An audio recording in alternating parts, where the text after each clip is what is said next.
The Dukes of Dice are brought to you by Meeple Realty and Tasty Minstrel Games. Check out all their amazing products at meeplerealty.com and playtmg.com.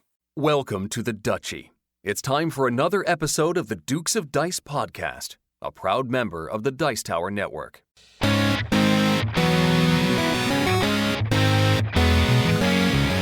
Coming to you from the Duchy in the Duke City, Albuquerque, New Mexico, it's The Dukes of Dice, a podcast about board, card, and occasionally role-playing games. Today, the Dukes are joined by Duke City local Max Wagner. We look at all the news out of the GAMA trade show, then we review CMON's Rum & Bones' Second Tide. Finally, we talk about keeping games that we may not be crazy about, but fill a particular role in our collection. And now, The Dukes of Dice.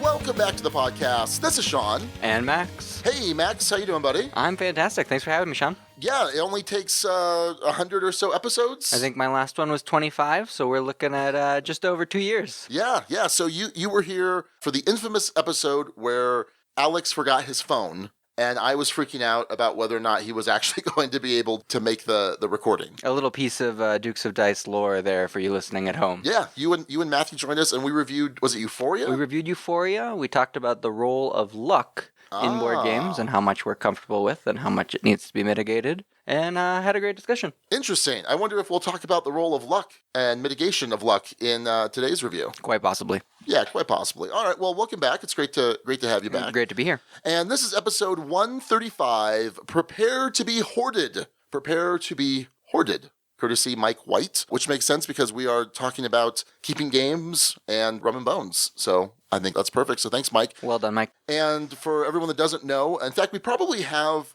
we do have a lot of new listeners. I think that we've had some tremendous growth over the last couple months. And I think some of that was from the Golden Geek Best Podcast nomination. I know we saw that last year when we were nominated. We saw like a little bump afterwards that continued on, and I think we're having that now. So just want to welcome any new listeners to the show. The Dukes of Dice have been weird for the last 8 weeks because our typical co-host Alex Goldsmith has not been here. He is off gallivanting. He's about to get on a bus in Laos today in like the next hour. I just know that all of his pictures make me incredibly jealous of the adventures he's having in Asia without us. Yeah, it's pretty awesome. But yeah, we've had an awesome bevy of media guests. So we've had like Suzanne and Roddy Smith, and we just had Travis Hill last week and a bunch of others. And then we've had a bunch of other local guests filling in. So it's been pretty awesome. But yeah, he's going to be popping in, I think, later in the show. We'll see if the timing works out. I don't want him to miss his bus. Let's hope so. Yeah. But the point I'm getting to is that we have a Board Game Geek Guild number 2008,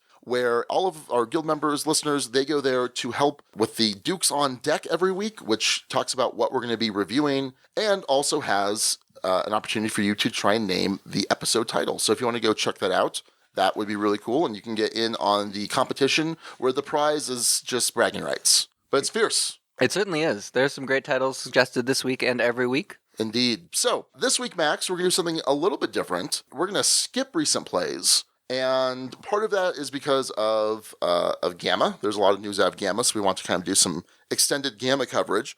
Also, I'm recording episode 136 2 days from now with Aaron and Quentin from Boards Alive, and I haven't had enough recent plays for 2 episodes. Raquel has still been recovering from her ankle surgery, and so that's made gaming a little difficult because I got to be available to help around the house. I think that makes sense. All right, so the GAMA trade show was happening this last week in Las Vegas. That's been right. There in Vegas for forever. As long as I can remember paying attention to it. And GAMA is the Game Manufacturers Association, and basically they're an organization that helps to kind of facilitate communication between retailers and publishers. And they have a whole business side to things, like you can be a member of GAMA, and then they also want you to come to their trade show. In fact, they want retail stores to come so badly that they give them like thousands of dollars in free product. With the idea being that a lot of these friendly local game stores are kind of small endeavors. Right. Maybe one person runs it or a couple people run it. So in those cases, if you're shutting down your store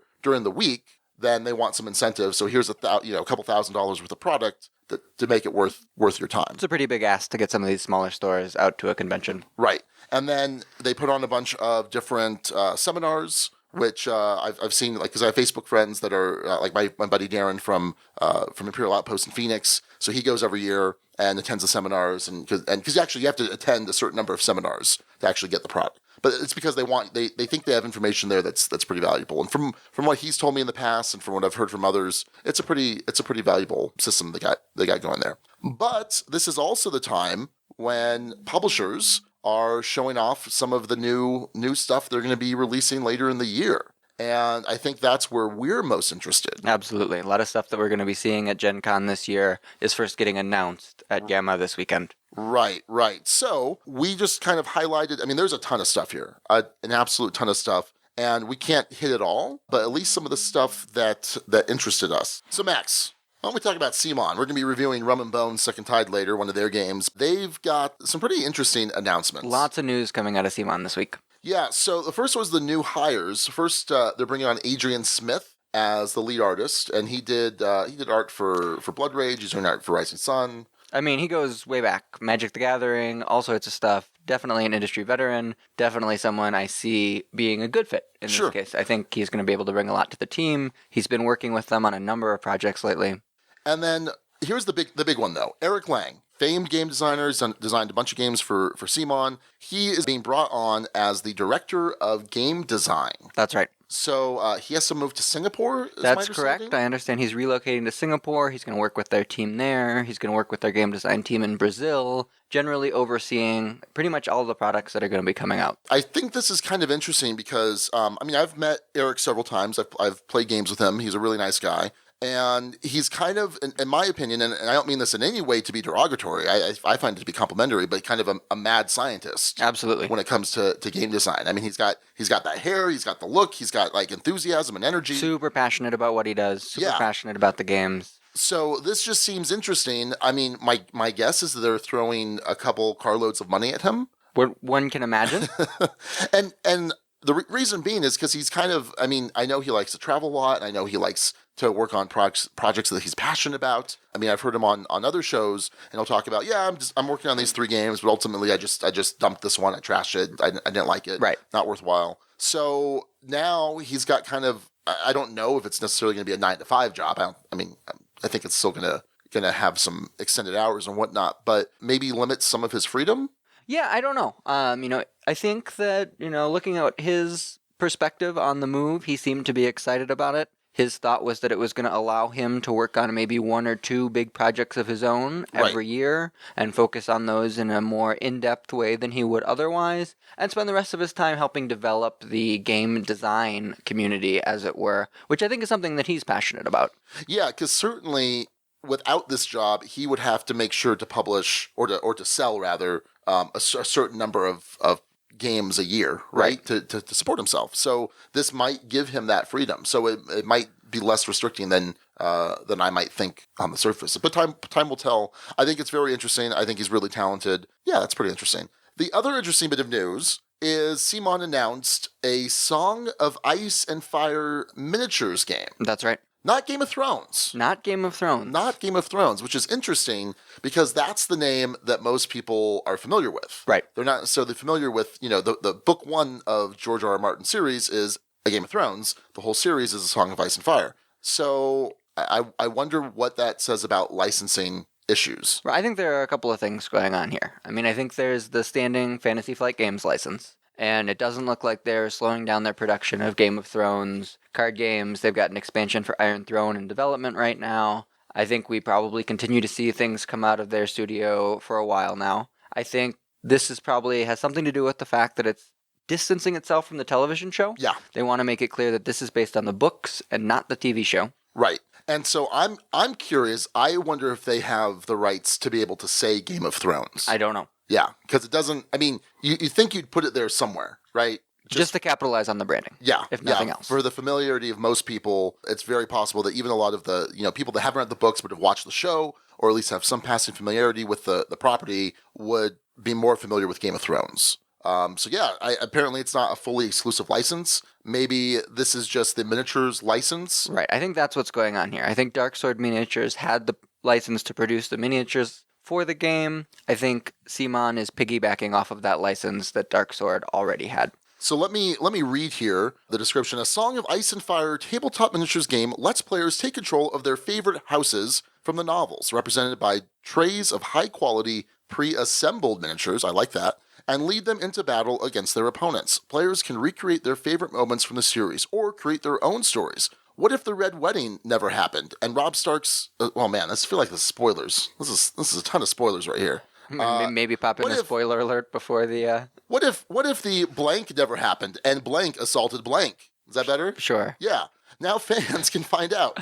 Battles can range from large-scale wars with hundreds of miniatures to simple skirmishes between a few units without complicating the elegantly designed rules. The game features several unique systems, including alternating activations, really like that, that keep the players engaged, a rank system that changes the unit's capabilities as the battle rages on, a tactics system that provides strategic powers fueled by a finite resource each round, and most importantly, the iconic heroes, such as Robb Stark and Jaime Lannister, woot woot, that woot woot was for Jaime Lannister. Yeah, I could tell you're going all in on the Lannisters. They can change the course of war both on and off the battlefield. So, yeah, CMON, you had me at A Song of Ice and Fire. Right, you didn't have to get any better with the rest of it. There are a couple things that I'm really excited about with this coming out. The first is I'm excited to see what they're doing with the miniatures here. Dark Sword has produced some pretty solid line of pewter miniatures for the Song of Ice and Fire range.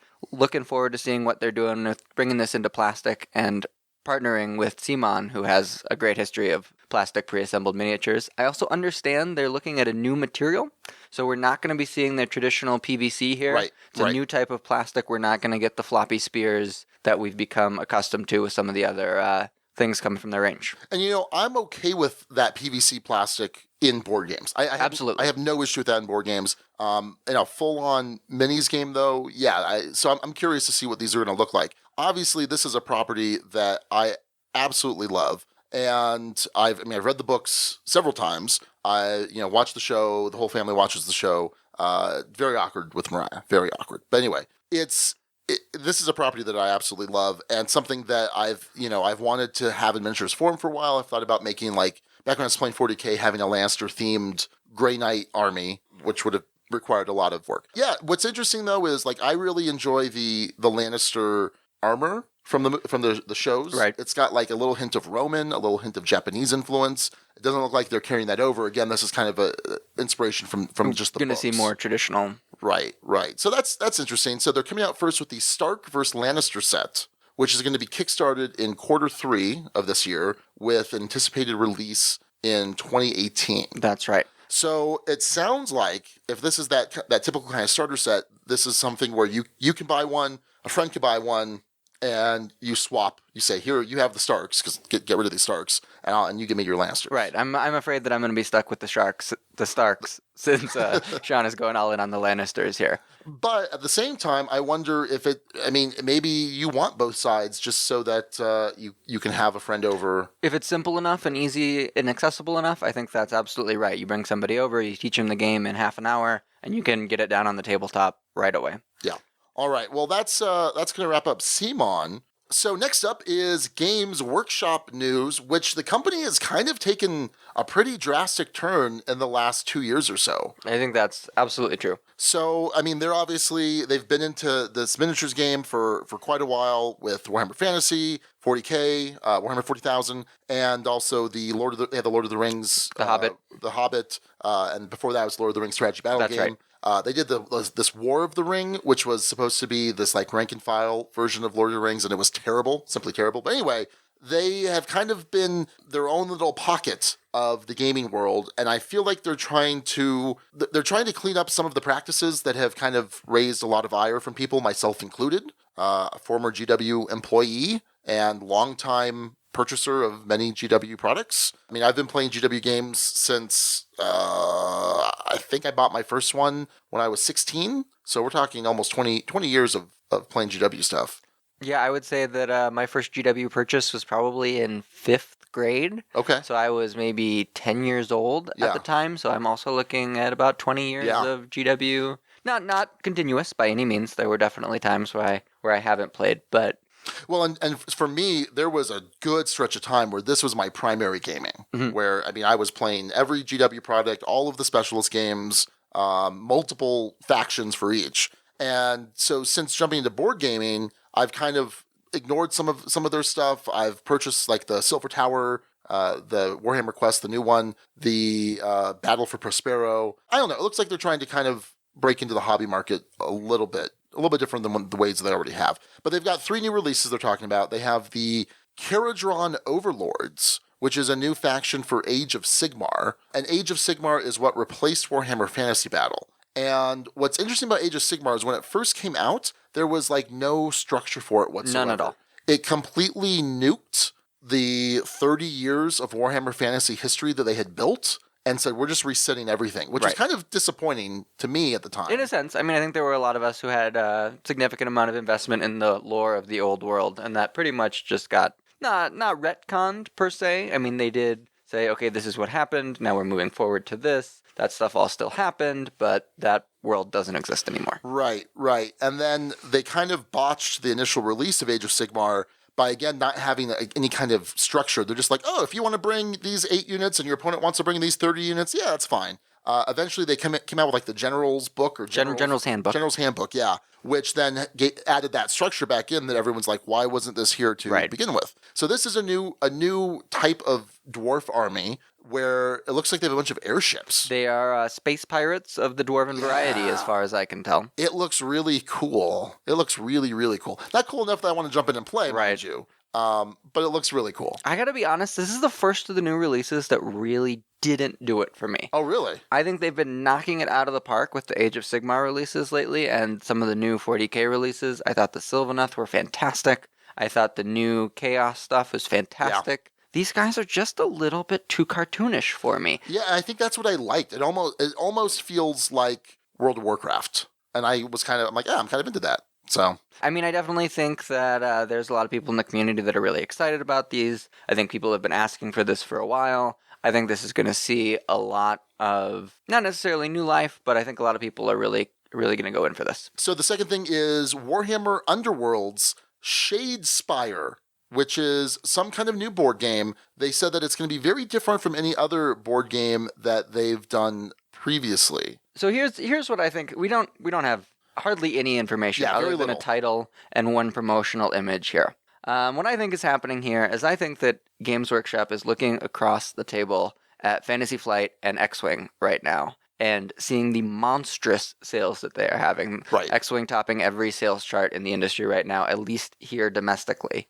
And they are realizing that that is a niche that they really don't have a product in that people are really excited about. That smaller format, matched play, competitive from day one, quick, easy. I think we're going to see something more like Gore Chosen, which was their arena combat game that saw a small release a few months back, a year back. Like $75 for this tiny little game, but because of the minis. The one promo image that we do have released billed it as a fast-paced game of tactical arena combat. Yeah. So make of that what you will.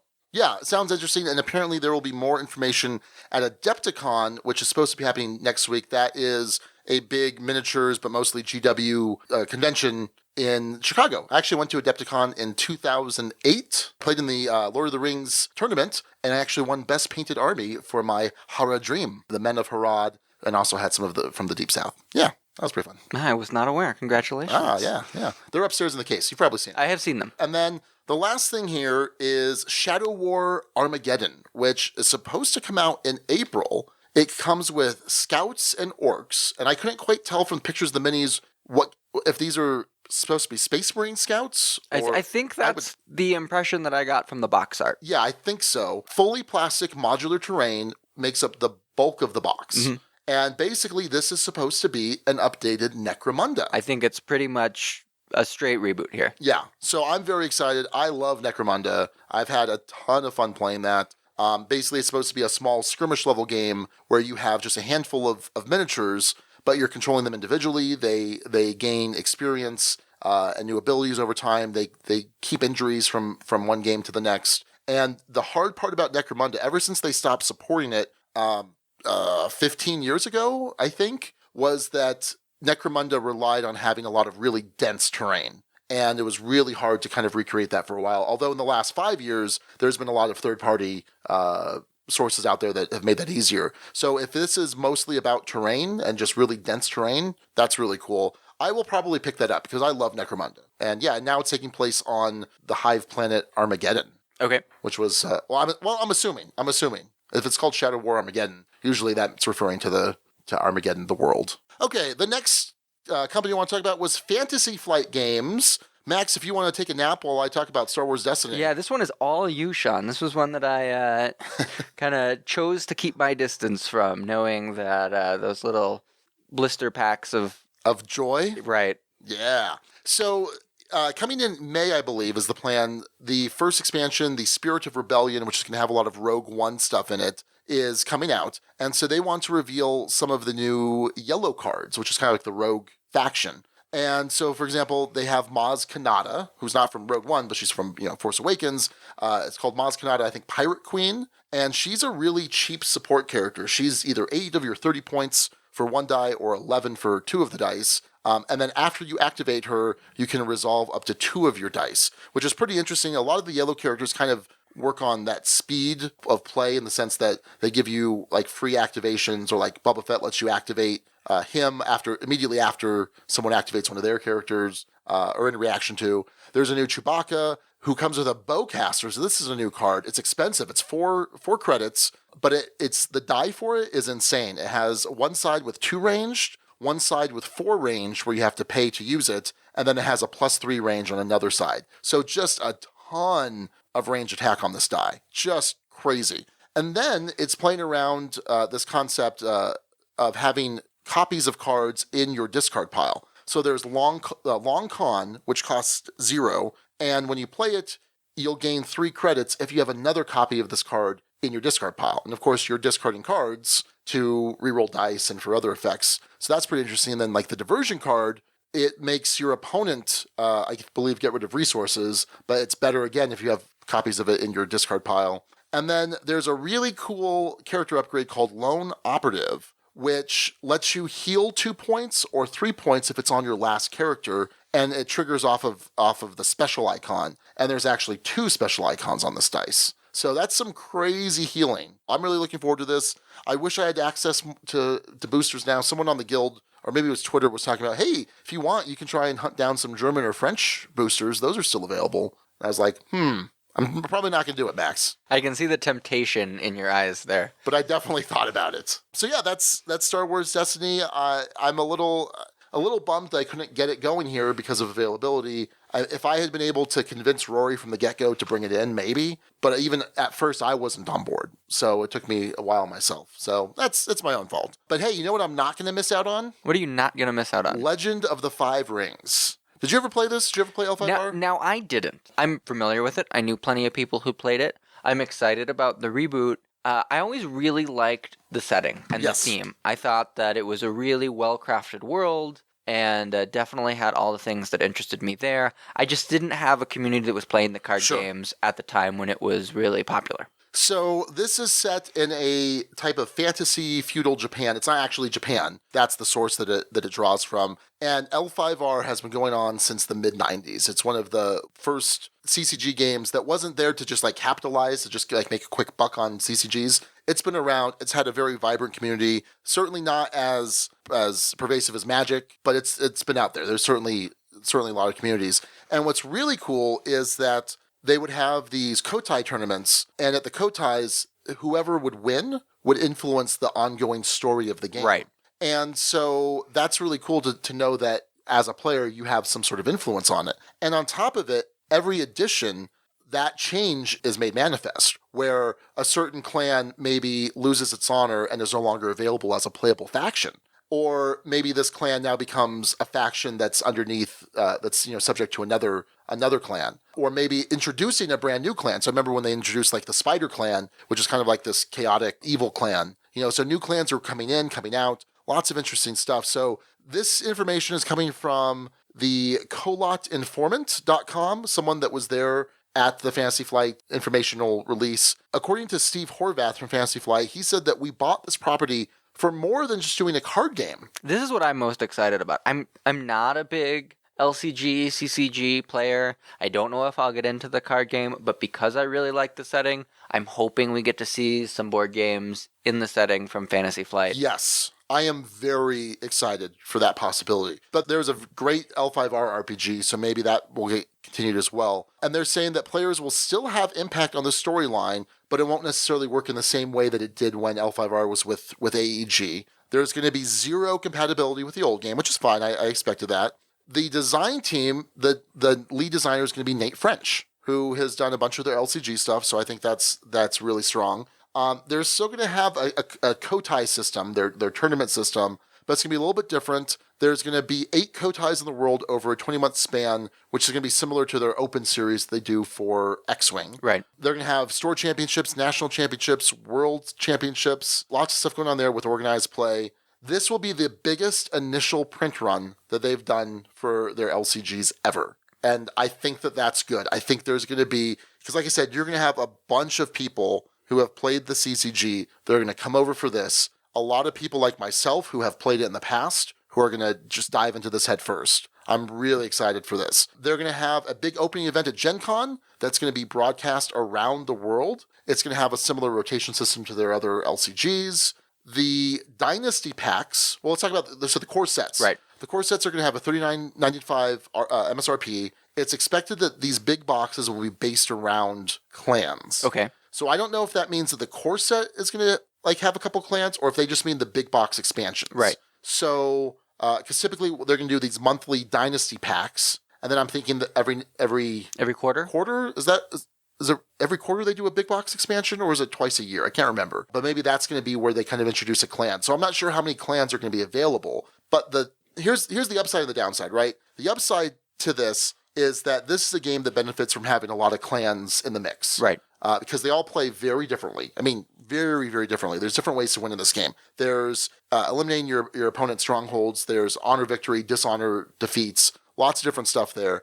And the hard part about collecting this game as a CCG was that because you're like, oh, I play this one clan, I'm continually getting these cards I don't necessarily need. And so you needed to trade a lot or just to buy a lot. And that was really difficult. So I think that this, more than any other of the CCGs that are being ported over into an LCG, I think this is the one that benefits from the LCG model the most. And then if you want, I know for Nick and for Jeremy, this is always a sore spot, but you need 2 core sets to have all of the play sets you need. Right. Versus 3 for a lot of FFG. I don't have such a problem with that. Yeah. So we're going to get a lot more information on April 19th when their marketing is going to kick off. Super excited.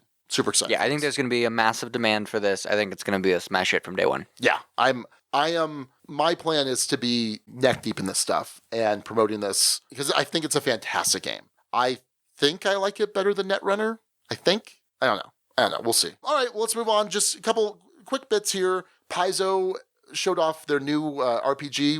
We occasionally talk about RPGs here. Starfinder, basically Pathfinder in space. Right. Which I talked about before on the show when they initially announced it. I think I'm going to pick this up. I like the Pathfinder system. It's basically D&D 3.5 with some modifications. I think 3.5 is a great system, and Pathfinder is a great system. This will be coming out August 2017. They're going to do monthly releases, which is what they do for Pathfinder. Organized play, there's spaceships. $60 gets you a 528-page rulebook. And consider, so I showed you the other night when you were here, Max, an RPG I got from Kickstarter not too long ago that was about that same price, that had poor quality printing, very little art, and Pathfinder and Paizo, I think, really knocks out the park with their production quality. Yeah, production quality super high, art super attractive. I think that rulebook will probably be a pretty good value. Yeah. So any interest in playing Starfinder? Potentially, yeah. I think if we, get in from day one, I'm always about something like that. I think prefer the space theme to the traditional fantasy tropes. Yep. Yeah, me too. And it looks like a fairly generic sci-fi space setting, which makes it kind of like Pathfinder is a pretty generic, fantasy. Right. I mean, obviously it has plenty of its own lore that's been built up over time, but as far as accessibility, I think that's going to be there for people to just kind of jump in. I mean, if you want to jump into, say, the 40K RPGs, that's a lot of investment. Right. Like you have to have some understanding of what's going on there. And so, yeah, that looks interesting. Renegade Games has a new game out called Flip Ships. This is by Kane Klenko, who did Fuse. And there's that other one, Flatline, I think, is in that same universe. Okay. So this has some stunning art by Kwanchai Moria, who I am just a big fan of. And so this is supposed to be a cooperative dexterity game, which sounds pretty interesting. Sounds interesting. I like the idea. So players take on the role of brave pilots defending their planet from an onslaught of firepower. Flip your ships to take out, hey, it's the same the game. Flip your ships to take out the encroaching enemies and to take down the powerful mothership before it's too late. Scott Gata, who Alex did an interview with not too long ago, he's the president of Renegade Games. He says dexterity games really open up a lot of intriguing design space. Flip ships challenges players to work together while adding the excitement and suspense of landing a satisfying flip. Yeah, that looks pretty interesting. We'll see that summer of 2017 with an MSRP of $40, designed for 1 to 4 players, so there's some solo play. Interesting. Designed to be played in about 30-45 minutes. Are you a big fan of dexterity games? I'm not a big fan of dexterity games. They're not usually my thing. I think we may talk about this a little bit more later in the show. I do own a couple of them. But not usually my cup of tea. I think my go-to is probably Ice Cool at this point. That's the one with the little penguins that you're trying to catch the fish or whatever it is. Yeah. Did you play that? I did. I got a chance to play that at Empire maybe a month back. All right. The last little bit of news, and I'm not sure if this was necessarily a GAMA release or if it was like announced at GAMA, but it's happening now. And it's kind of interesting. It's also about a sponsor of the show, so just put that out there. So Tasty Minstrel Games is on Micro Ventures. Right. Which is so it's powered in part by Indiegogo. So it's crowdfunding, but it's investment crowd. Right. It's crowd investing. In crowd investing. You're effectively buying securities in a company. And this is a fairly new thing in the investing world. I believe the SEC just changed the rules in May of last year to allow this type of crowd vesting, if you will. Okay. Yeah, it's pretty interesting. I mean, normally you'd go to, a venture capitalist and you're securing investors and at least in tens of thousands, if not more. Here, it's $150 to get in on the ground floor, and you're buying equity. Right.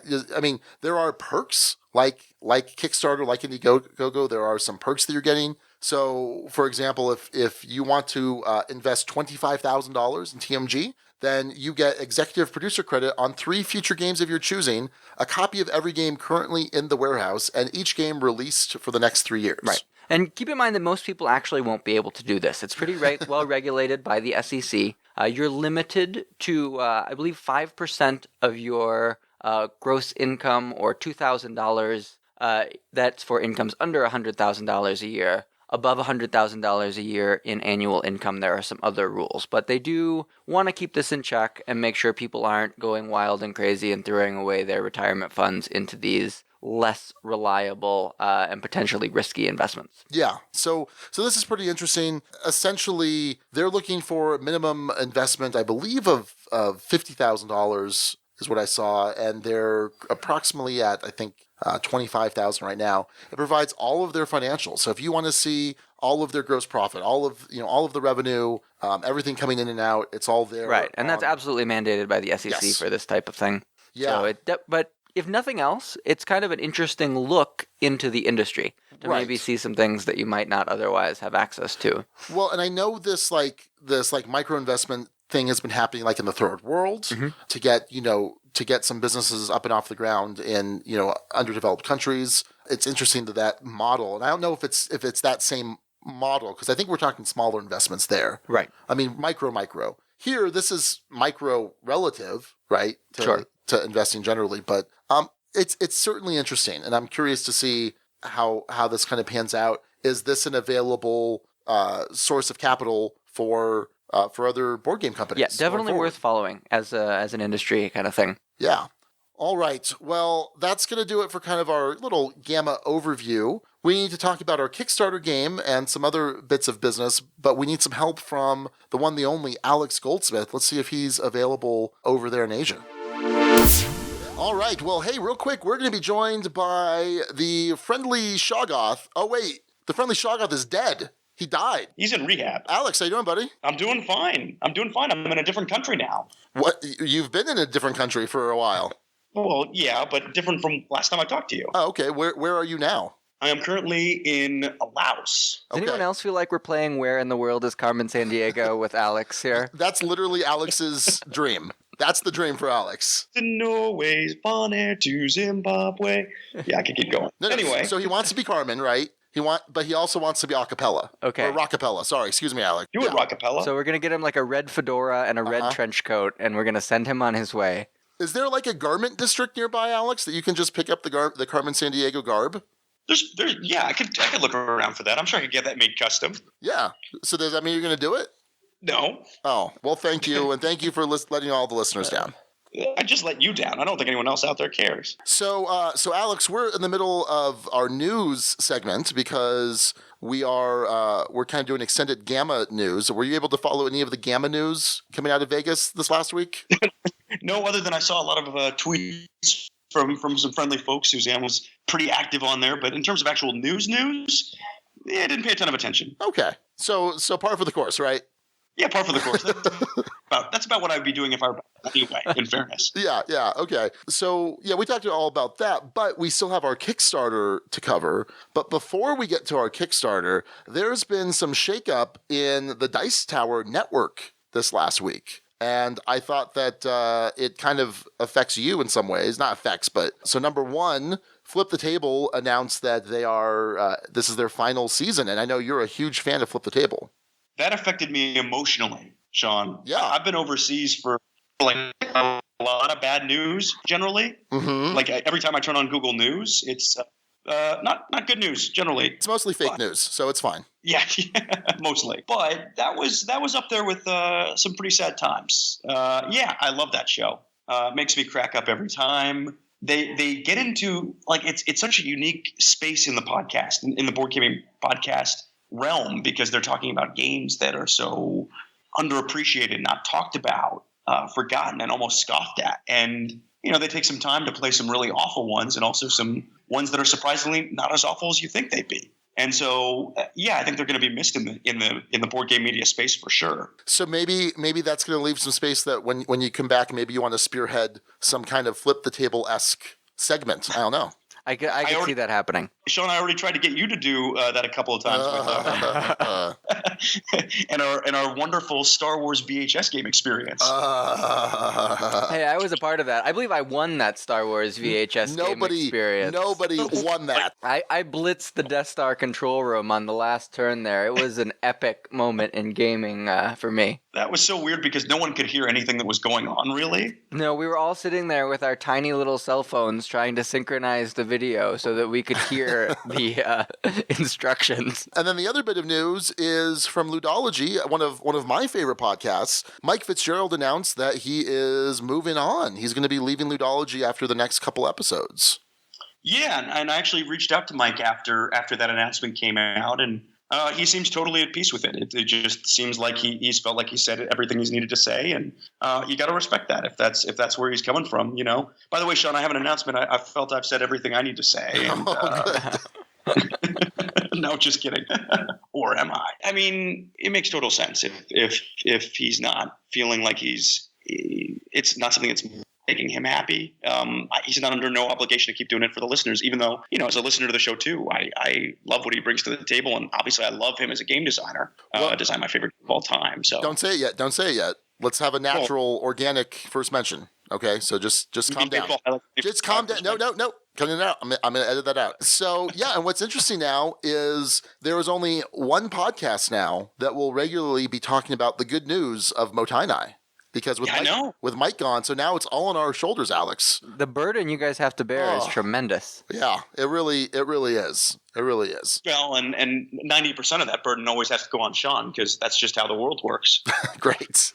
But on Ludology, Gil Hova from Formal Favorite Games, designer of the networks, he will be jumping on with Jeff to co-host in the future. So I think it's going to be in excellent hands. It's certainly, I'm sad to see Mike go because I think Mike adds a lot. I mean, I love Mike. He's got a great personality. He's got a lot of insight, got a ton of industry experience. I mean, that's just all invaluable stuff. And his excitement and enthusiasm is kind of infectious too. So I'm definitely going to miss that, but I'm still excited to see where Ludology continues on. It's not the first time that they've changed co-hosts. So it's good. It's sad, but good. The king is dead. Long live the king, right? Right. Yeah. When you're bringing in a guy like Gil Hova, who absolutely, I think, is a perfect fit for that kind of show, and I think he'll bring a lot to the table. So yeah, I met Gil briefly at BGG Con, and yeah, I think he's going to be an interesting dude to have in the mix, and I'm curious to hear what kind of chemistry he and Jeff will develop. Yeah, absolutely. All right, well let's talk about the Kickstarter for the week, Alex. Baseball Highlights 2045 Spring Training First Mention. Officially. No, it's not, unless you edited my stuff out. No, I'm not going to edit it out. I just talked over you so much, and the Skype signal is so weak that for all intents and purposes... It never happened. I just drowned you out. So... Oh, man. Go suck an egg, Alex. But there are no eggs readily available to suck on.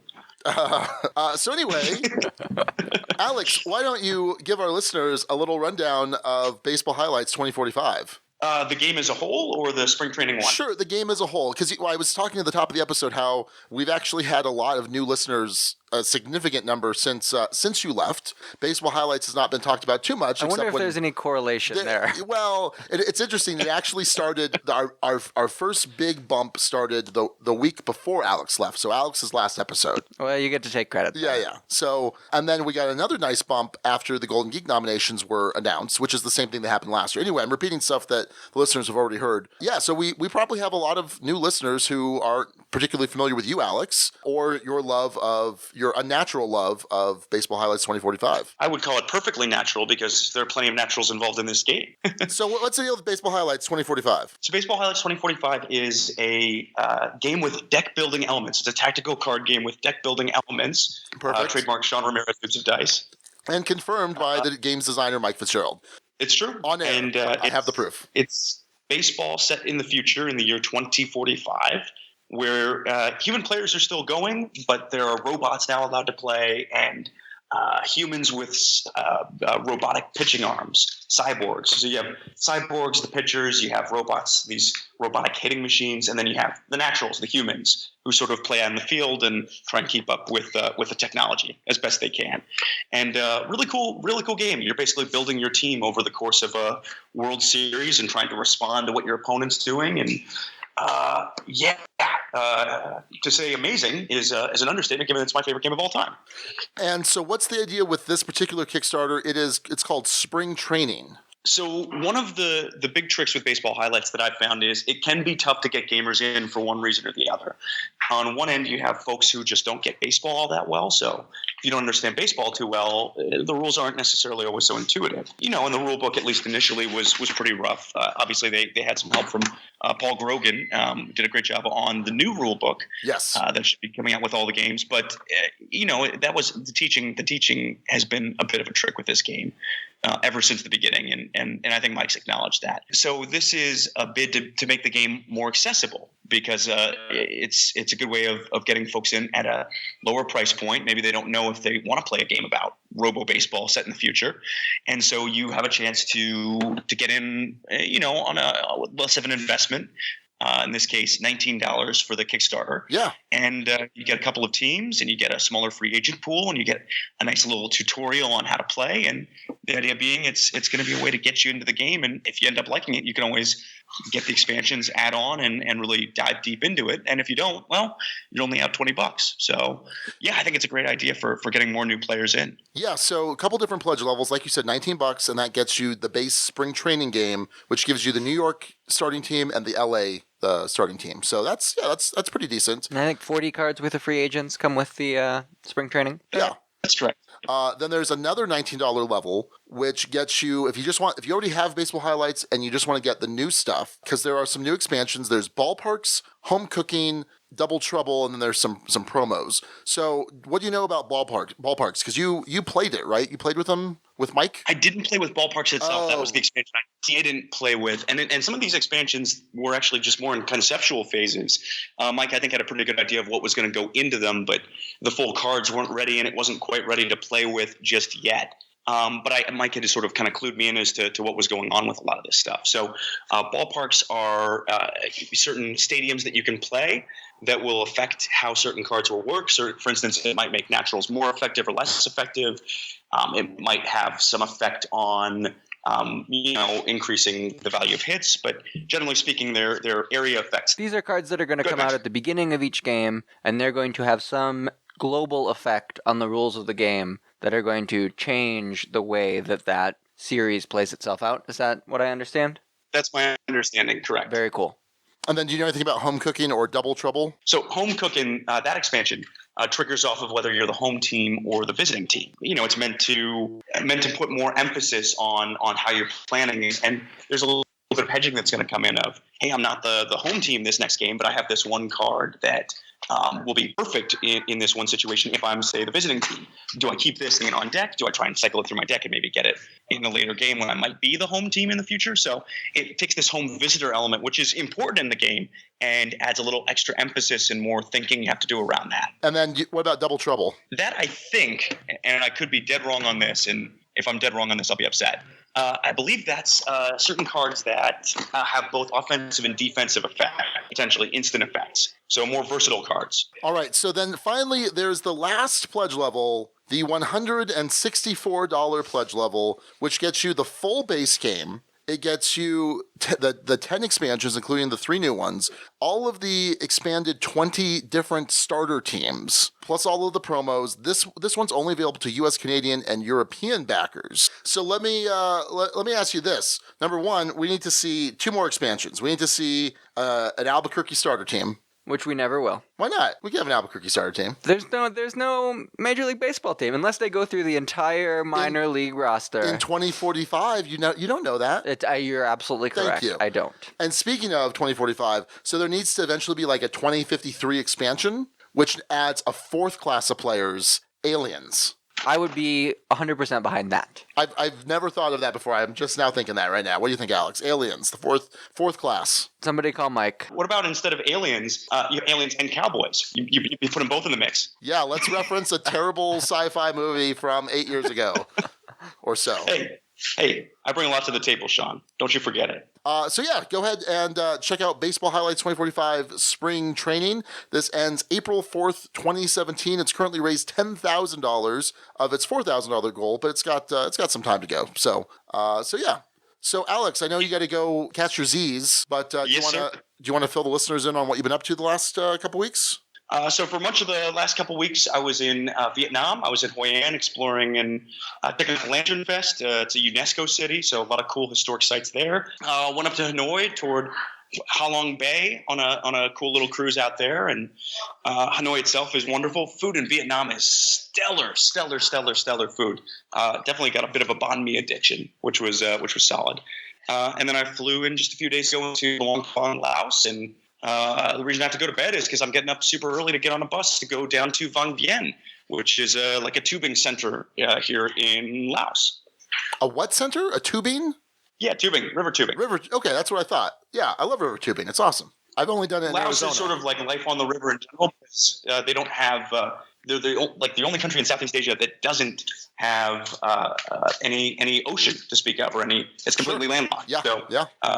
They have to. Yeah, they kind of life on the river. So, yeah, river tubing, a big deal down here. Actually, back a few years ago, a number of people got way too drunk and died river tubing out here and then out of the bars. So, I'm not going to get drunk and go river tubing. All right. Well, thanks for bringing us down on that. You're welcome. You got anything else for us? Guys. All right. Well, it sounds like you're still having a blast. How long till you're going to get another game in? Probably not till Australia.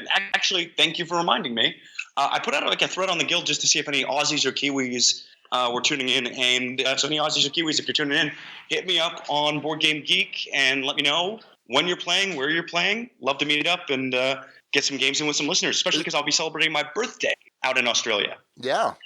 Yeah, let's get you playing some baseball highlights on your birthday. Heck yes. All right. Well, anything else, buddy, before we sign off? No, Max. Did you do the Albuquerque this time, or was it Sean trying his best again? I wasn't confident in my abilities. I didn't feel like I could do it justice. Sean didn't even offer me the opportunity, to be completely honest. I haven't offered any of the locals the opportunity. It's probably for the best. Do you ever offer me the opportunity to do the Albuquerque when you're here? No, because you're not as good. Well, I'm probably not as good as Sean, so that's why he must not have offered it to me. I just follow from your lead, Alex. That's all. Max, let me hear it. Do your best one. Albuquerque, New Mexico. See, there you go. That's why Sean never offered it. Fair enough. Okay. All right. Well, we're gonna wrap this up. I'm tired of talking to you. Okay. Laters. All right. Have fun over there. Enjoy tubing and enjoy the rest of your trip. Peace out, Sean. Have Later, a good buddy. show, guys. See ya. All right. Well, that's going to do it for our Kickstarter of the week, and that's going to do it for our extended news coverage.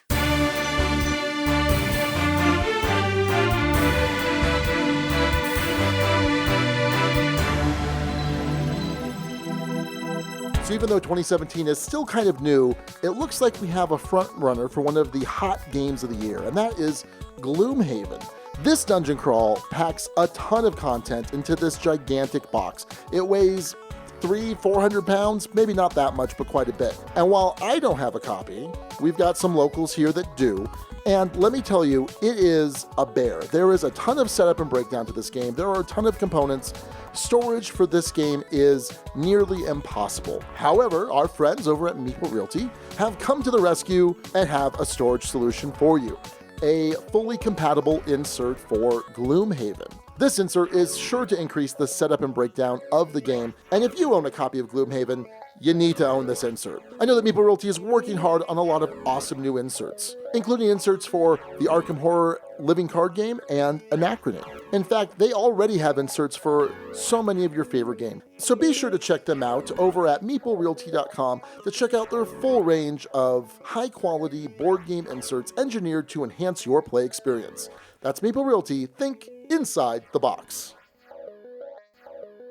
Avast ye mateys, arr! Additional pirates speak.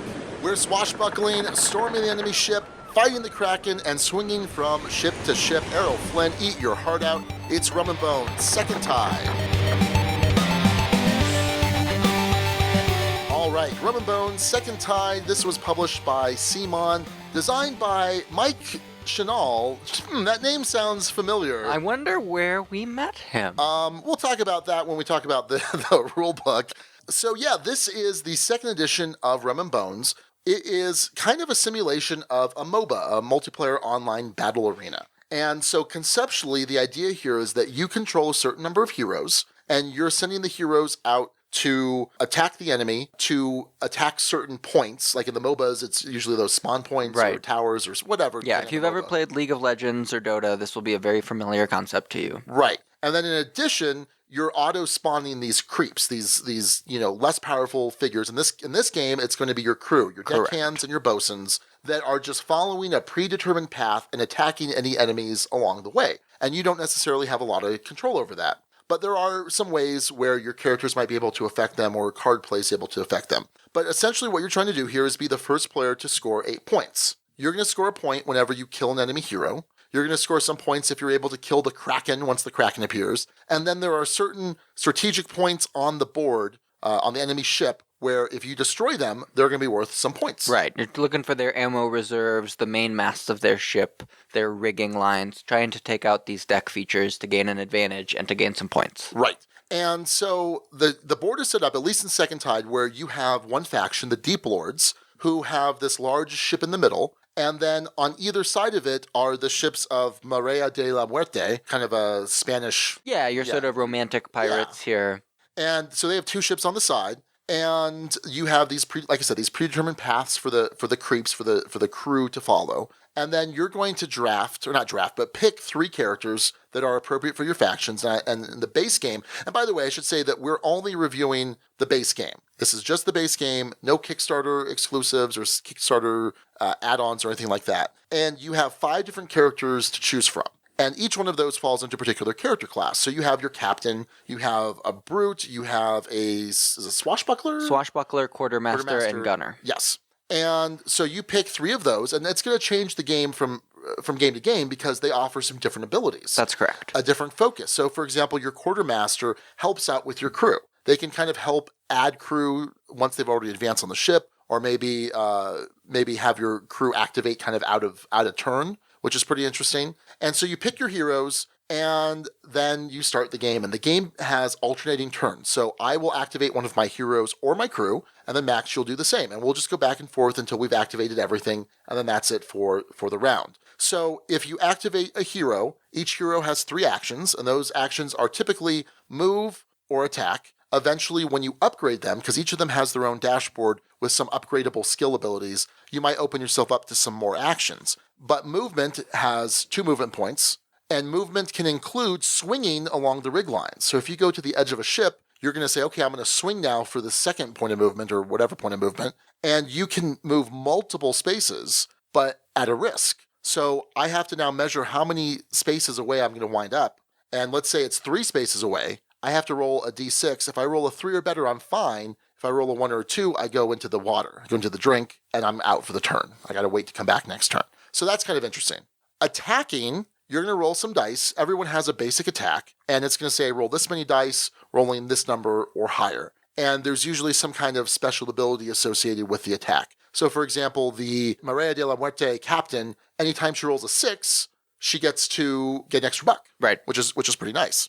And the really cool thing about the heroes, like I said, is you get to upgrade their skills. So as they're getting money, and the money is going individually on the characters, it's not a pool that you have as a player. As they get money, they get to add new skills or upgrade their skills. So for example, her basic attack, I think when it's upgraded to level 2, it now gets money on a 5 or a better. And I think it either, I can't remember if it adds a die to the dice pool or if it just makes the target number easier. I can't remember. One of the two usually. One of the two. So yeah, it's cool to kind of be able to do these different abilities. Games are going to be different as you upgrade differently and as you have different characters. Now the crew, like I said, they're kind of mindless. They do their own thing. You are going to spawn a certain amount of crew on your spawn points, and then you're going to move everyone along their path, and they're going to attack anything that they're adjacent to. You do have some control in that if a crew is already adjacent to enemy features or enemy crew or whatever, you can choose to not move them. That's right. But otherwise, they have to move. And so then you get to roll a certain number of dice. Bosuns, if there are any bosuns who are the upgraded deckhands, basically, if they're there, they have extra attacks and they improve the to-hit roll on the crew from a 4+ to a 3+, which is very nice. And eventually, you're hoping to have your crew work their way onto the enemy ship, hopefully eliminate some of those enemy features. And if they ever reach an enemy spawn point, which is the target destination, then they get removed and they get to pick a single space on the board. And on the ship, I believe they were removed from. You're right, on the ship, and they get to make a bunch of attacks on 3+. That's right. Which is pretty cool. So yeah, then at the end of a round, once we've gone back and forth, we're going to check to see if the Kraken is going to come out. And the way the Kraken comes out is you roll 2d6, and if it's under the Kraken pool, the Kraken will come out. Now, the Kraken pool gets affected because as you play certain cards, it's going to increase your side of the pool. That's right. Also, special abilities, some of the characters' basic actions allow you to increase the Kraken pool for a better ability. Right. So as the Kraken pool increases, the likelihood of him coming out at the end of each round is stronger and stronger. Plus, whoever has a higher Kraken pool is going to get attacked by the Kraken when the Kraken's initially deployed. Correct. I think 3 wounds to every hero on the board. When the Kraken's deployed, and then when the Kraken activates, the higher Kraken pool player has a slight disadvantage there as well. Right. So then at the end of every round, and after the Kraken is damaged, there's a chance that the Kraken's going to actually attack. That's right. He attacks automatically at the end of every round. And then when you attack the Kraken, and you want to attack the Kraken because it's worth a lot of gold and a lot of points. And at that point, you randomize to see what he does, and he might attack the player with a higher pool, or he might do some other attack just around him. And then any heroes that have been killed, have been KO'd, will potentially come back in at this point. There's some mechanism there that delays them from coming in. You redraw your event cards, which we'll kind of talk about the event cards more in gameplay, I think. And you just keep going back and forth until one of you has reached 8 points, and that's how you play Rum and Bones Second Tide. So, real quick, let's talk about the rulebook. I think it was fine. It's one of those rulebooks where I think it's fine to learn the game. But to reference stuff was brutal. I had a hard time referencing things. I felt like they weren't in places where I would have expected them. And again, I think that's a difference of it's easier to present it this way to learn the game versus to reference the game. And I would have loved an index. I think an index would have gone a long way towards making it a little bit more user-friendly.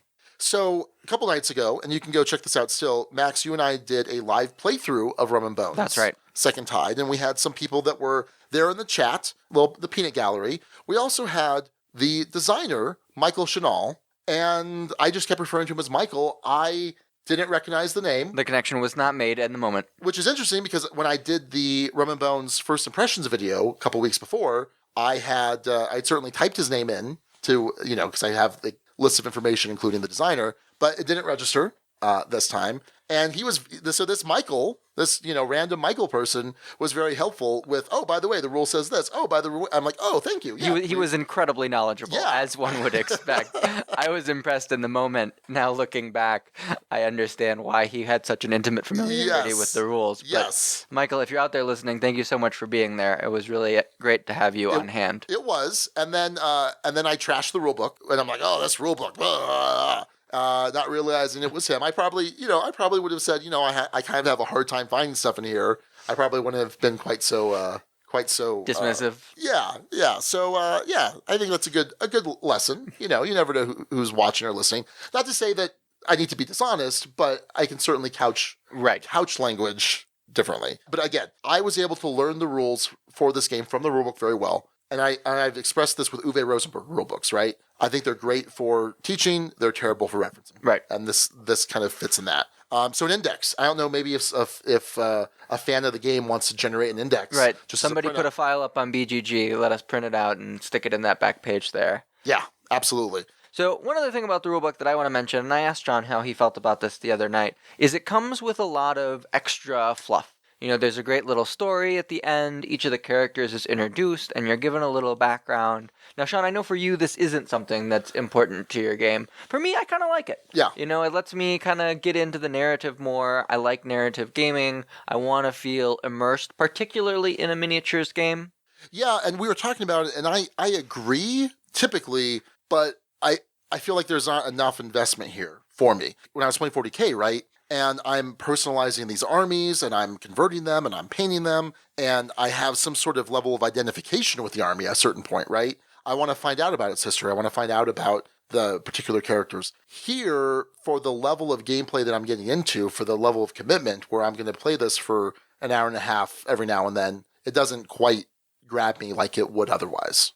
Something to keep in mind for those of you who are interested in that type of thing, this game does have a nice introduction to the factions and the characters, and I expect we'll see more of that as the additional factions get released. Yeah, I think so. So let's jump over to components and art. Max, in your opinion, does this meet the typical high-quality standards of CMON? Without question. Beautiful art, beautiful components, high-quality production value across the board. Yes. The minis are fantastic, whether it's the minis for the heroes or the minis for the crew. What I like is that the hero minis are these not big, but they're these vibrant primary colors, right? They're green, white, yellow, red, purple.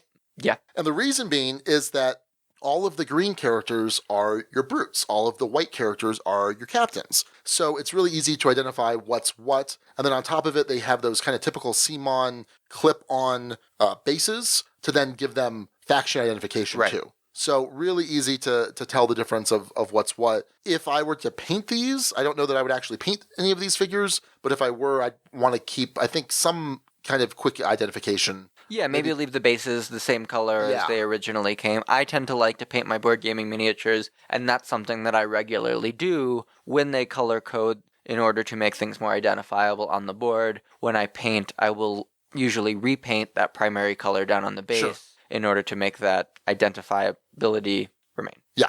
And then the crew has 3 different sculpts for the deckhands, which is nice. And then a separate sculpt for the bosuns. And what else is nice is that the deckhands have a square base and the bosuns have a round base. So you're not reliant on trying to tell apart the sculpts. Which sculpt is the bosun again? No, the base is pretty there. And I think it's pretty readily identifiable. Absolutely sufficient during gameplay to distinguish the two. The cardboard quality it's good. It's thick. There's some board warping issues with the ships. I tend to not put that on any. It just seems like that it's a problem with environment. Right. I think some people are going to have that problem. Some people aren't. If you have that problem with your boards, you're going to continue to have that problem with your boards. That's not unless it's an extreme case, and there are some extreme cases out there. Not a production issue. Yeah, I think so. Lots of coins, and again, we're just talking about the base game, right? So none of the add-ons, none of the Kickstarter exclusives. This is what we played is essentially the retail, or will be the retail version, or is the retail version. I can't remember. I think it's available at retail these days. So lots of components for for money and for tokens. They have there's all these different status tokens which are handy. So there's like bleed and stun and blind. And so just having separate tokens for those is helpful for bookkeeping purposes. But yeah, I mean, CMON it's fantastic. Their production quality is fantastic. I have no complaints here whatsoever. I think it's fantastic. So, all right. So what do you think about the gameplay here? Interesting back and forth, right? Definitely interesting back and forth. Has some real moments of dynamism. Is that the right word? Yeah. Dynamism. Sure. Yeah. Things are swinging back and forth.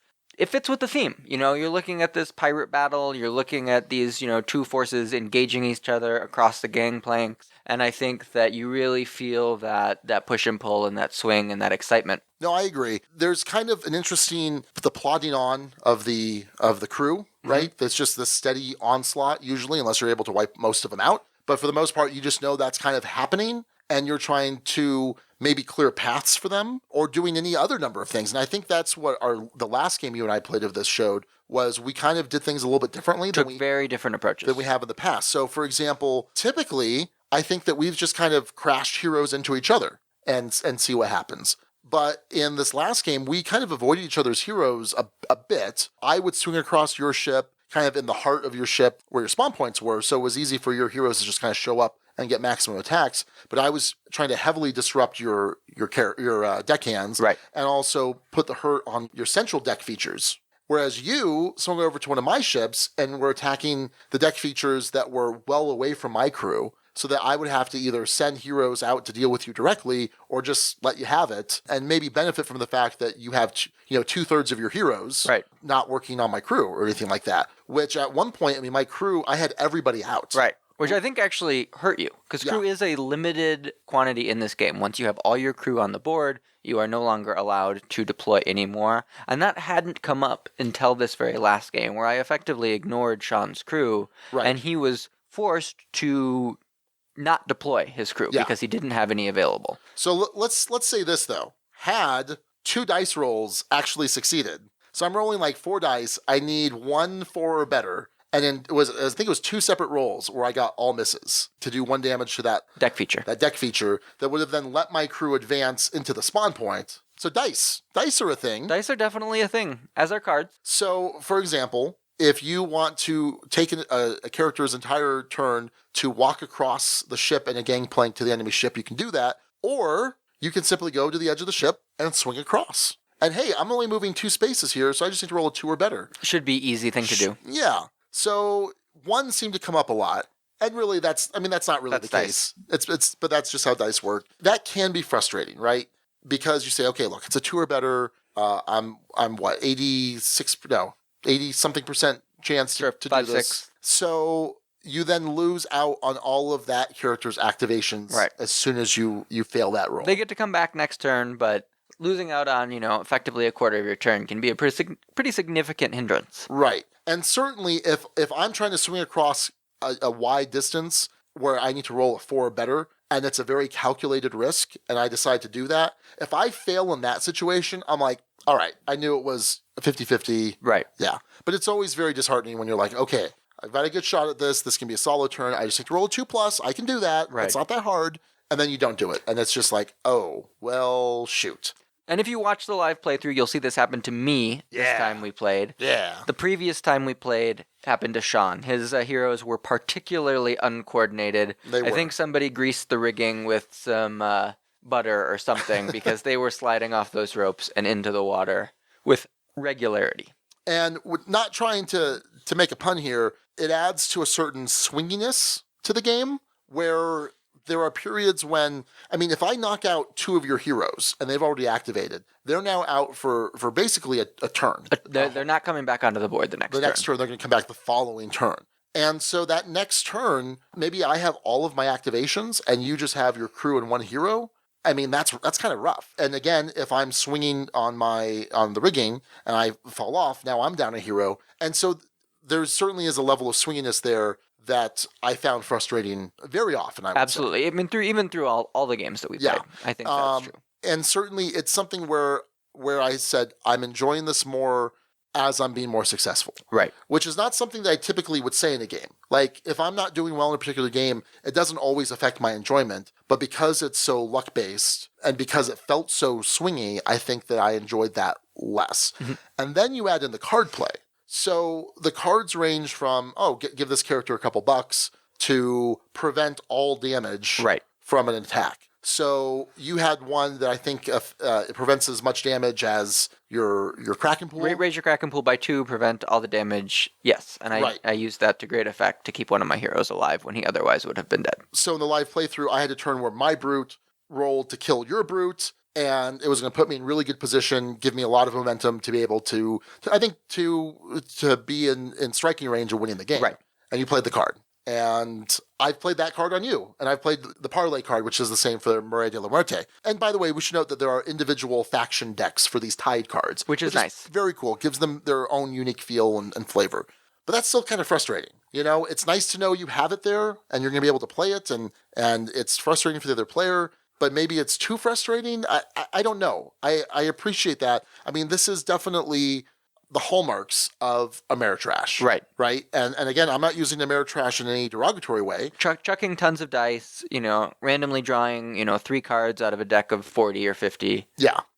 So that's certainly something that is going to affect my final feelings on the game. I will say that in my first impressions video, I said it's kind of mindless fun. I would revise that. I don't think it's mindless. I think there is, and really that was kind of more in reference to the deckhands and the crew, but really I think there is an element to this where there is a lot of tactics, there is some strategy, and you have to, there's the response. Someone, my opponent's doing this, I need to respond to it. I need to put pressure on them by doing this and make them respond to me. So yeah, there's certainly a lot here, but there is a lot of that randomness. Right. I was going to say from time to time, but I mean certainly throughout. Absolutely.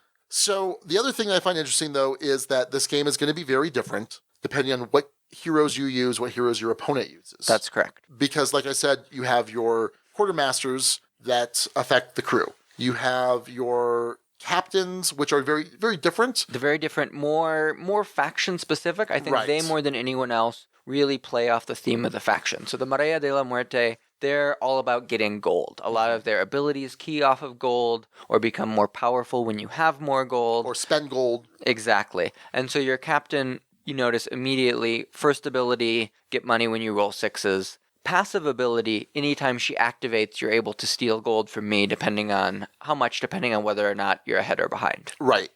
And what's interesting is her ability to get gold from attacking. She doesn't have to keep it. She can give it to any heroes. That's correct. Which is pretty interesting. Whereas Kikarius, who's the Deep Lord's captain, is it Kikarius? Carcharius?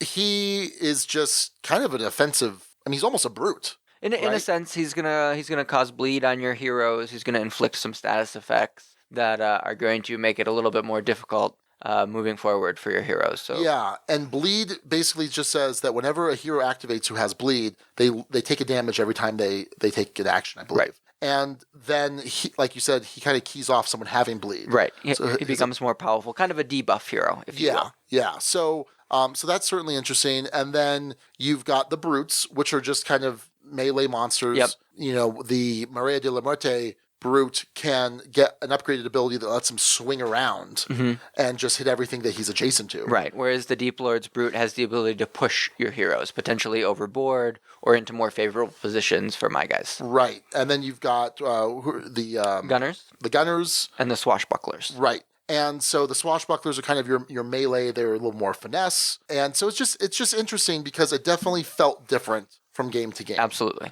And I think that eventually, when you add in additional heroes, when you add in additional factions too, it's certainly going to add to the variability and replayability. With just the base game, how much variability do you think there is? Some. I mean, it's definitely there. But in terms of game to game, excluding the kind of things like the card draw, because that can make a significant difference in variability depending on what you're drawing. But just looking at those base heroes, it's there. But you're just looking at these two factions and a few different heroes. I think that's going to be expanded dramatically to a pretty high variability once we start to see different ship layouts. Yeah. I think that's going to make a huge difference. Different factions, mercenary heroes, I think all of those things are really what's going to step that variability up to that next level where I'd call it high. Yeah, I think so too. All right, well, let's talk about the theme. Does this feel like a thematic game? Does it feel like there's a narrative being told? There does. For me, this is thematic. I think, pirates are always something that I've enjoyed. I have plenty of pirate games in my collection that I regularly enjoy playing.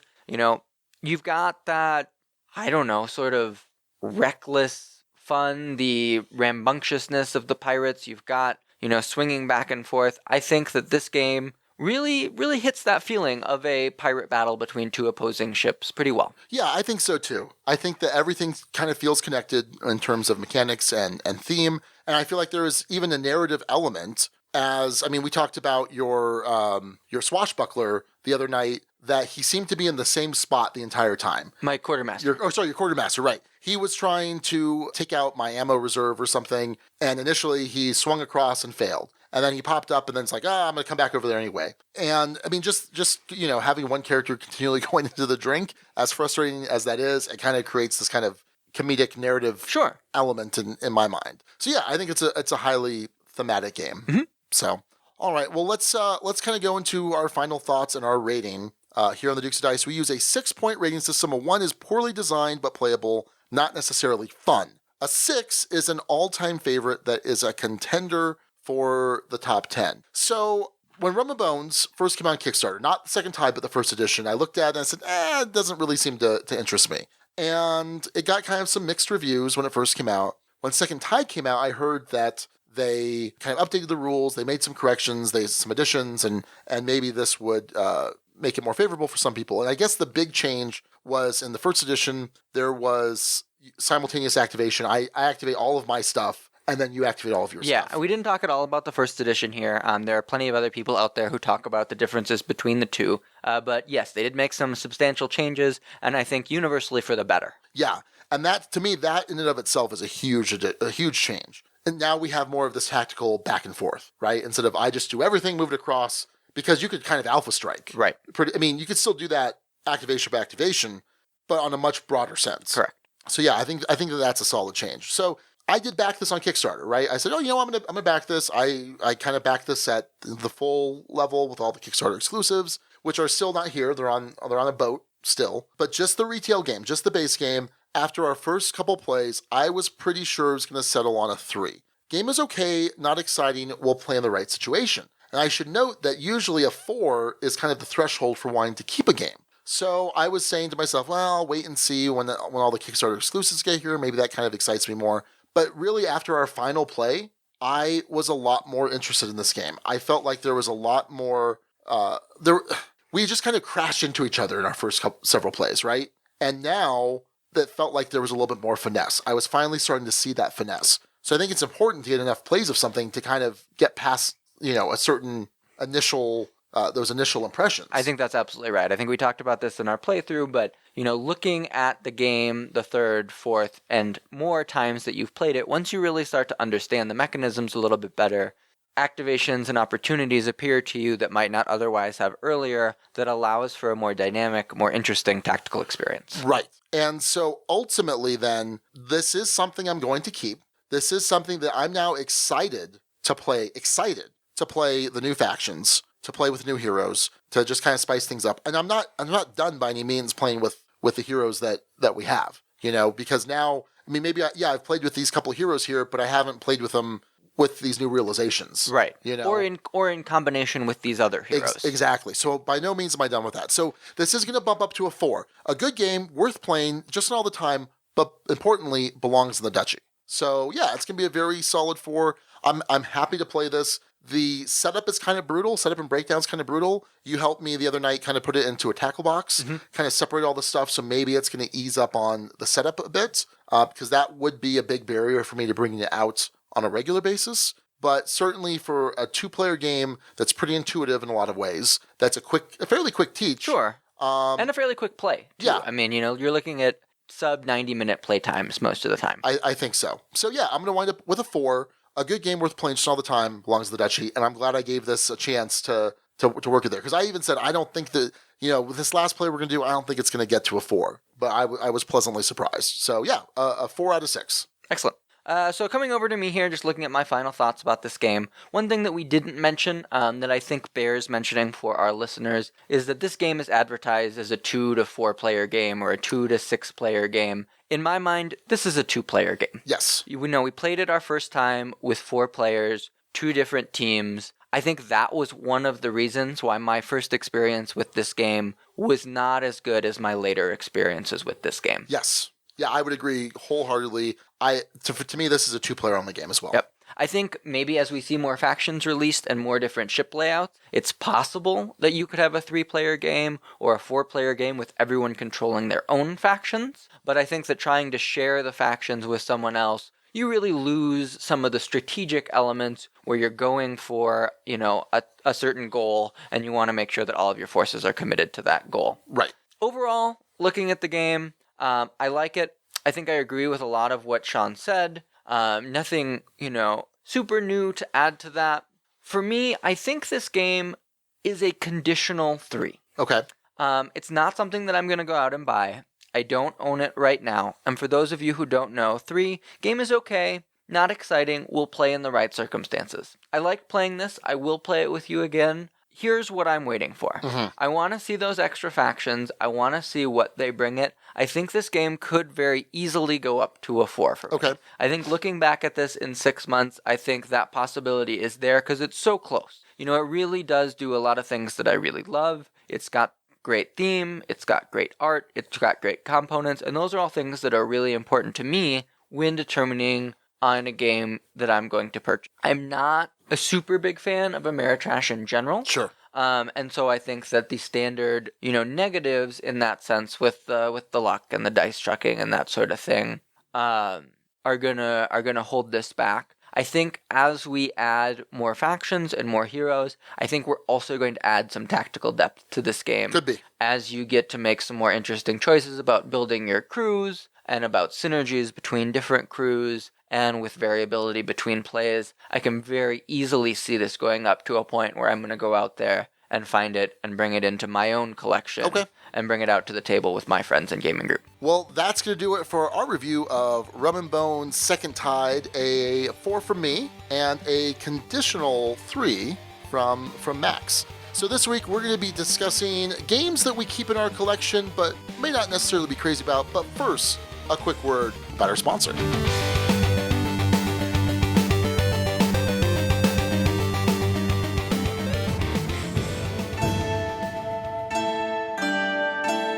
Friends, Romans, countrymen, lend me your ears. I come to tell you about Colosseum, Emperor's Edition. So I'll be honest, I did try and write an ad mimicking Mark Antony's speech in Shakespeare's Julius Caesar, but boy, iambic pentameter is really hard. So instead, let me just tell you about Colosseum. Tasty Minstrel Games has been fulfilling this Kickstarter edition, and it's available for pre-order currently. In it, you're running a Roman Colosseum trying to put on the best show to please the crowd, senators, and Caesar himself. It's got auctions, trading, and some set collection. This new edition has updated art and components with amazing gameplay to boot. Seriously, this game is really good. Go check out Colosseum and check out Tasty Minstrel Games' other amazing titles at playtmg.com.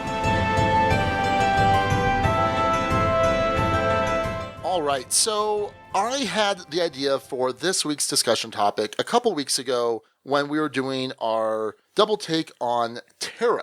So Terra was a trivia game from Bezier Games, and that's not something that I necessarily want for my collection in the sense of it's something I want for me, right? But the idea was, well, it might be good for someone comes over, they like, oh, I love Trivial Pursuit. Well, let's try this instead. And so the idea came to me, well, what are some games that I keep that I may not necessarily be crazy about, but I keep them for a very specific purpose. And I think for a lot of people, Gateway, certain Gateway games is a perfect example of that. But I'm wondering if there are some others beyond just, keeping Gateway games. If there's a particular style of game or just some other reason that you might have in mind. Yeah, I mean, I think this is going to be the case for pretty much everybody's collection. Most gamers don't love all kinds of games. Sure. I have a type of game that I prefer, and I own a lot of those games. But I have a lot of friends who aren't necessarily interested in those games, and a lot of people that I like to try to be an ambassador for the hobby, as it were. I've got a lot of friends who aren't big board gamers like we are. They come over, they see my collection of games, and they go, oh, I really want to play a game. I'm not going to bring out the kind of games for them that are the kind of games that I want to hit the table, that are going to be, 3-hour Eurofest of cube pushing that are just totally themeless and soulless. They're not going to have a good time. So I absolutely have games in my collection that I feel like I can bring out for anybody at any time, and they're going to enjoy it. So yeah, we're talking things like Gateway games, also things like dexterity games, trivia games. Those are all things that I have in my collection, and I think there are examples in every one of those categories that are absolutely worth having in your collection, Sure. So I think of a game like what used to be called Rampage is now Terror in Meeple City. That was the one that was in my head too. Yeah. Something that I have, probably one of my favorite dexterity games, and a really easy, quick to the table, fun for everybody, quick to play. So I really enjoyed my first 4 or 5 plays of it. I think I actually hate it now. Really? Yeah. I think I hate Rampage. I hate Terror in Meeple City. And there's no good reason why, but I think it's going to stay in my collection because I think that it would have a lot of appeal for a lot of people. Absolutely. I mean, it is really cool, right? You're setting up these big buildings with meeples, you're knocking around your kaiju, you're blowing things down, you're dropping them. It's cool. It is really cool. I hate it, but it's really cool. So, like, when Chewie turns, 5 or 6, she's going to be into it. If Mariah has friends over, it's something that they would have fun with. Yep. I think it just fits a lot of different categories that I can pull it out, and I'll be like, okay, check this out. Right. And I won't be a sourpuss the whole time and be like, oh, I hate this game, and No, I'm of just course not. playing it for your sake. But I'm not crazy about it. But yeah, I think it's a perfect example of that type of game because I think it appeals to a broad audience, especially of non-gamers. And you talking about Chewie and Mariah brings me to another one of these categories that I was thinking about when we started floating this discussion topic, which is children's games. Mm-hmm.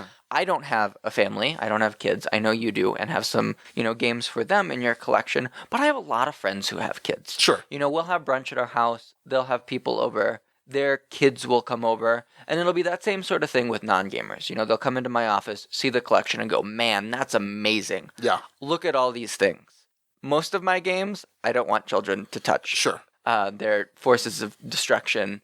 But I do want to have something that I can pull out for them. And so I think that's another category where you look at a game and say, what did we play at Empire? Spinderella. Yeah. Great kids game, really fun, cool little physical element to it. Right. I think that's a game that you can pull out, with kids, as young, pretty young age, and they'll understand it and enjoy it. I have some Feld games that I'm not that crazy about, but are staying in the collection because Raquel will kill me if I get rid of any Feld games. So, for example, La Isla, it's a fine game, but it's not that great. In my estimation, compared to other Feld games, it's not that great. It's certainly lighter. It's probably one of his lightest games. That's a full board, right? A full type board game compared to not talking about some of the card games and whatnot. But yeah, Raquel likes it well enough, but we're just not going to get rid of Feld. And so I think there's also maybe a collector's element there as well. But it's also kind of one of the easier entry point Feld games. So that might be a reason too. So I think there's reasons for me to keep it, even though I'm not necessarily crazy about it. So do you feel like once you commit to collecting a particular designer or a particular artist or a particular series of games, however it may be, that you are committed to that in a sense, regardless of whether or not you may enjoy a particular entry in that series or a designer's particular game? Maybe. I certainly can think of situations where I have, like with Feld, but then maybe where I haven't. So if you remember a couple years ago, AEG was trying to promote the Tempest line. Okay. Love Letter was in the same world, right? Mm-hmm. It was the world of Love Letter. But then there was Courtier, designed by Philip DeBerry, and there was Dominaire, there was Canalis, and I can't remember if there was a fourth one yet. But they were trying to build this world and build this line, which is like, hey, if you like this, then try this in that same setting. But really, they had nothing to do with each other. Right. Mechanically, it was just kind of, I don't know. So I had Courtier. I wound up getting rid of Courtier. I never got Canalis. I do have Dominaire, but I haven't yet played it. So certainly in that situation, that wasn't the case. With Uwe Rosenberg, yeah. I mean, I think there's not a game of his that I own that I would point to and say is the equivalent of a La Isla, but there's certainly some I like more than others. And there comes a certain point where I think I own 8 Rosenberg games, 8 or 9. I don't know that, there's certainly enough overlap there in some of the games that I may not necessarily need this particular one, but it's still going to be there. So yeah, I don't know. Yeah, so yes and no, if that answers the question. It is indeed an answer. Yeah. So yeah. What about the Guild? What does the Guild have to say? All right, this is coming from Ben Coberly on the Guild, and he says, I have a few Kickstarter games that I keep around. I got them and didn't particularly like them, only played a few times. But because I went through the campaign and waited so long for it, they hold a special place in my heart. New Bedford is one that comes to mind right away. I definitely have the usual gateway games that I keep around and rarely get played unless we have friends over who haven't played modern games before. And then I have the games that I keep around because I can play them with my kids. I don't necessarily like them, but I do enjoy playing them with my kids.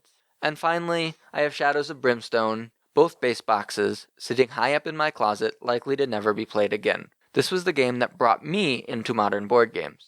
After playing a demo of it at PAX Prime in Seattle, I had to have it. I bought it, played it for about 6 months, but it was like pulling teeth to get people to commit to a campaign. So I moved on to medium weight Euros, got my board game fix. Interesting. So I think we'll hear a little bit more about campaign style play, right? So Jeremy Wright says, I have a game I keep but will likely never play. That game is Descent 2nd Edition. I've painted almost the entire set. I have the app. I've tried a few attempts solo, but alas, getting to the table eludes me. I've considered letting it go a few times, but I need to finish painting it, and part of me really wants to play it. I also keep a ton of games that my wife likes or my friends and family like. I have the entire Milton Bradley / Parker Brothers bookshelf set from Target because of my completionist tendencies. So going back to that Descent topic, or the Descent issue, so part of that's like, well, you've painted this stuff. It's hard to get rid of painted miniatures, right? When I first started playing when I first started painting 40K, and then I kind of stopped for about 6 months, I sold everything, and then I was back in 6 months later, and I was regretting that completely. Yeah, it's absolutely really difficult once you put that investment in. I went through this sort of feeling a few months ago. So it was Board Game Geek. No, it wasn't Board Game Geek. It was Reddit's Board Game Secret Santa. Okay.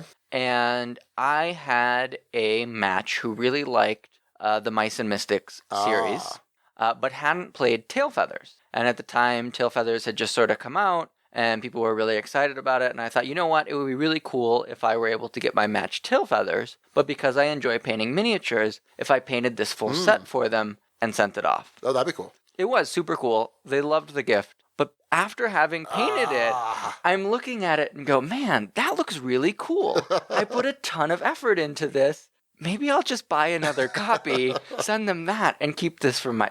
Ultimately, I ended up sending them the painted copy. But those feelings of trying to part with something that I'd spent, at this point, 20 hours plus painting, it was difficult to get rid of. Oh, certainly. And I know, like, when I painted my miniatures, and I also would usually paint my buddy Anthony's miniatures when I was living in Phoenix. And there'd always be, like, a certain sense of ownership of his stuff when it was, like, on the table. Or I remember a couple of times, like, he would knock around a miniature. I mean, he was always careful. But he would, like, accidentally knock it over, and I'd be like, oh. I'm like, oh, wait, that's his miniature. He can go put it in a blender if he wants. But, yeah, that's certainly a difficulty because there's a bit of that investment there. So I certainly understand that. With campaign games, I keep a lot of campaign games. And this isn't a question of games that I don't necessarily like, but it's games that I'm not getting to the table regularly because I think, well, maybe one day, maybe when I'm semi-retired or retired. When the kids are grown up, I've got all the time in the world. Right. And I'm like, and I'm going to bust out because I've got pretty much all of Descent too. There's maybe a couple of the first edition stuff that they've been re-releasing that I haven't picked up quite yet. But I'm like, at some point, I'm just going to go nuts and I'm going to play Descent through the campaigns with different sets of heroes, different monsters all the time. And it's totally going to happen. It's totally going to happen. And maybe it will. Maybe it won't. But yeah, so those are reasons why I might be keeping stuff around too. Getting back to the guild, BJ says, I have quite a few games that I keep around, even if they don't come to the table very often. I love the art of New Bedford and Above and Below. Those are games that look good on my shelf. I can't seem to get rid of Formula D, even though no one plays it, because it's good for a big group. Dudes on the Map games are not my favorite, but if I had a copy of Scythe, even if it never came to the table, I would still keep it just because I love the look of the box and the art and the bits. So it is really cool when you have on your shelf a section of games that all have either like a similar, like for example, I have all of my What's Your Game boxes in a row. And it looks really cool because they have a similar design. There's just a certain uniformity to it, right? Or when you have your Rosenberg games. Right, you look at the Mayfair series, that sort of thing. It just looks really good. And that might be a reason to keep games too. Oh, this is terrible. And what's interesting is I know I know there are a lot of listeners out there that may not have monster collections. They may have only, 10 or 15 games. And right now they're saying, these guys are crazy. This is crazy. And it is. But So, I definitely agree with what BJ says. I'm a sucker for great art in a board game. sure. I really think that it's, an interesting way of expression, and I will definitely pick up a game because I love the art, and I will definitely keep a game that I might not otherwise like because of the art. So I think he brings up a really good point there. Just that aesthetic sense. Yeah, because maybe your game shelf is a work of art in itself. Right. That's what I keep telling myself. So Jesse Metcalf, he has 3 categories here. Gateway games, adult party games, and certain mass market games. So gateway games, he says, I really like Ticket to Ride. It's a great gateway game. It will probably be the heaviest game some of my casual gaming friends would prefer. And while he would certainly rather play heavier games, Ticket to Ride will forever be in my collection for the sake of casual gaming. Next up, adult party games. These games were funny for a little while. Now I have little interest in them, but others in my casual circle still find them funny. So these are probably forever stuck in my collection. Games like Cards Against Humanity or Exploding Kittens. And then finally, those mass market games, so we're talking your Monopoly, your Life, your Sorry, whatever. Not my favorite games, but sometimes a guest wants to play them. I don't game shame people. If you like Monopoly, great. It's not my favorite, but I'm happy to play for the social experience. All right, well, any final thoughts, Max, on games that you might keep around? I don't think so. I think we've heard from a lot of different people, and I think we've gotten a lot of different categories that those games can fit into. So definitely lots of interesting things to think about and to continue talking about on the Guild. Yeah, absolutely. All right, well, that's going to do it for our discussion topic, and that's pretty much going to wrap up the episode. But first, we do have to do our runners-up for episode titles from the Guild. So let's take a look at that. First off, Jesse Metcalf, who we just heard from, he suggested Booty Hall. Booty Hall. Matthew S. suggested Davy Jones' Closet. Yeah, so Davy Jones' Locker. So that makes sense here. Steve O'Rourke, the Name Father. Deep Seas and Keep These. Nice little rhyme there. Neil Hoffman, X, Keep a Spot. And then finally, BJ from Board Game Gumbo, instead of ruminations, when I'm thinking about these things, I'm ruminations. Uh-huh. Yep, that makes perfect sense. So thanks, guys, everyone out there, for helping out on our Dukes on Deck. And that will do it, though. So let's go ahead and wrap this up. Max, it was great having you back on the show. Always a pleasure to be on the show. Enjoy the time that I get to spend with you guys here in the Duchy. Yeah, absolutely. And thanks for doing that live playthrough the other night. I think that was a lot of fun. So if you want to see how Rum and Bones actually plays out, go check out that live playthrough so, you'll have kind of a little more context for that review.